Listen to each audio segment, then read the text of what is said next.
महात्मा गांधीने एका शब्दात सांगितलं होतं, खेड्याकडे चला. खेड्याकडे चला म्हणजे काय कारण? खेड्याचा विकास करा. आणि खेडं कोणाच्या ताब्यात आहे?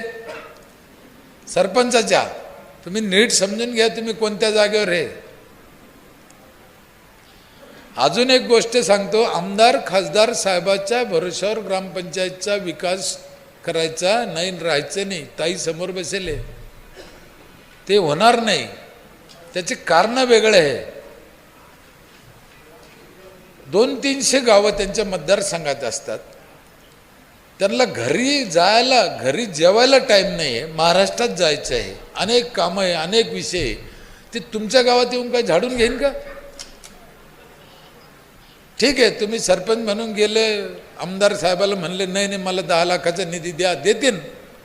त्याने प्रश्न सुटला का? नाही सुटला. किती पैसे दिला ना तुमच्या गावचा विकास होईन असं वाटतं तुम्हाला? पैशाने प्रश्न सुटत नाही.